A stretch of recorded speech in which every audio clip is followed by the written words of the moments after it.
take 4, action!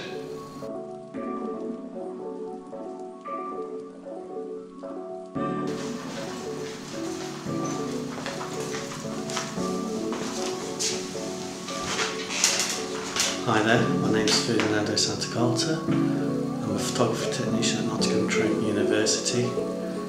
I have a degree in photographic studies, which I completed in 1997.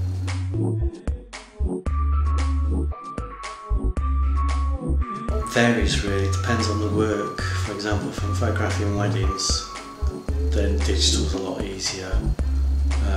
You get good quality images, it's fast and you see the results. So if you make a mistake, you can see it and then you can correct it. As you know, with weddings you can't go back and reshoot it.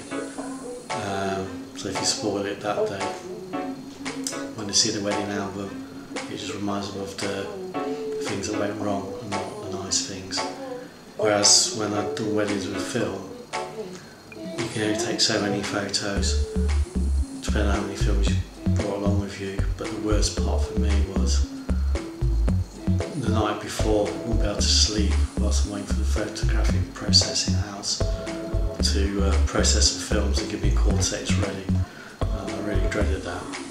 But for digital, I prefer it for quick things like that, product shoots. Photographing band's quite good because it's quite continuous. You can show people the results. So for those kind of things, I prefer digital. For personal things and artistic artwork, I quite like film. It gives me time to meditate and think about things, and I'm not too worried about seeing the result because I've sat down and worked out the formulas and compositions and lighting and everything else I need to do to take the shot. And I can always use the camera on my iPhone as a reference shot if I needed to anyway. So personal projects, film's quite nice. More business stuff, digital. There's really no one or the other. There may have been 5-10 years ago, but these days you just use what's best for the job. And you don't seem to go, oh, I remember the old days when we used to shoot on film. Those were the days, that's the quality. The technology's changed quite a lot now that you can't always tell what's film, what's digital. With digital photos, filters you can add into the post-processing stage.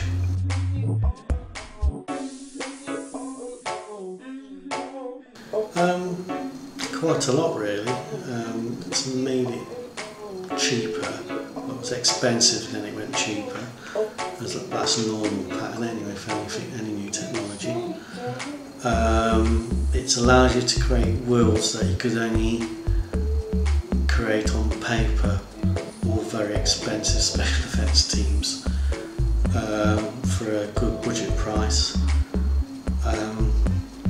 It's allowed you to do more things, and it's allowed people to create professional looking videos on a budget. You know, with iMovie for example, there's Apple have brought loads of filters and settings that gives the finished work a film production sort of look, real orchestra soundtrack, Ken Burns effects, little things like that which people take for granted today, but when it came out it's like, oh wow, it really does give it a good quality film kind of polished production to it, so it helps a lot in that.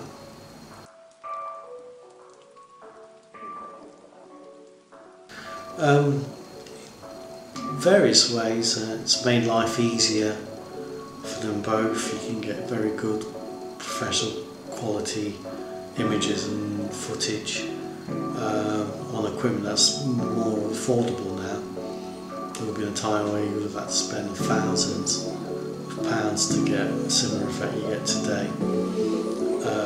It's more instantaneous as well with results, with filters. It's kind of upped the game in the sense that it's allowed people to have a more polished professional result in their work.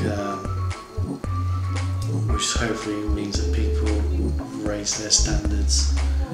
It's more affordable, it's quick, it's more accessible to anyone, so it doesn't matter what age or what gender, probably what culture you're from. You know, you can use it. It's more instantaneous. It's more affordable to everyone to use, whereas before it might be more of a middle class thing because they have the money to pay for the materials. So anyone in the world can use one now and get good results. So yeah, it's good.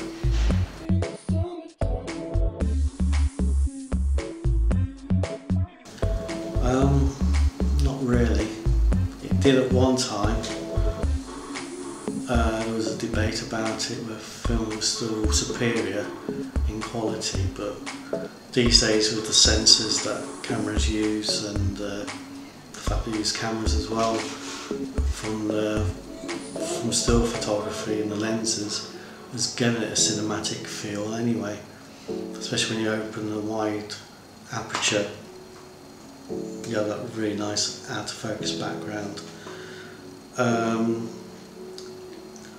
don't think it has any more because the technology's changed and film stars have done the same. I don't think no longer that it's taken it away. It's kind of improved on it and mimicked it, but not anymore now.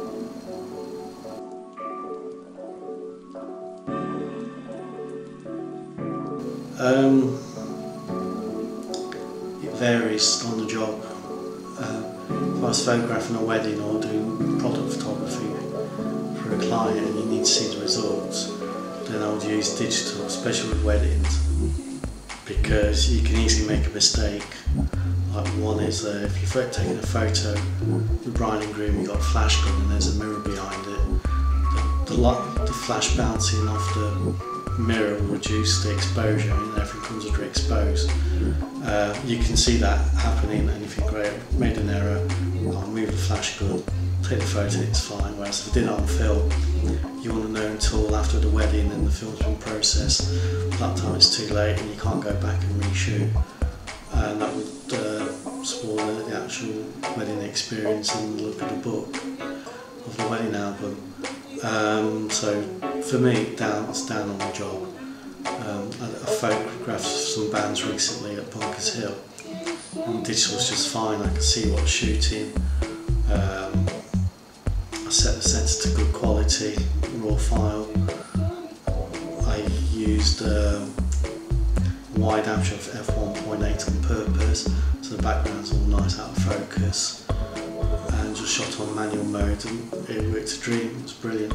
And I can see the results, and it allows me to work out the next shot or when the next chorus comes back. For example, if a singer did something, I know that he or she might do that again on the chorus. I was ready for it, just count the beats in, and bang, ready, shot it. Personal stuff like artwork, I think film is better. There's certain feel to film, but also I've found over digital you can put a bit of your soul into your work, into the finished print. I find that from taking a photo, there's a bit of me inside the negative. Processing the film is just the process of creating that image, is kind of bringing it to life, and then that carries on into the printed stage. You control the exposure, the processing times, the contrast and the colour if you're shooting in colour. And I find there's a little bit more soul going into that work. It feels more personal, and in that sense, yes. Whereas digital, I don't find that. It's just a production, mechanical form of production. There's no soul in the work. I've never felt that on the digital stuff, but I felt that when I've shot with film.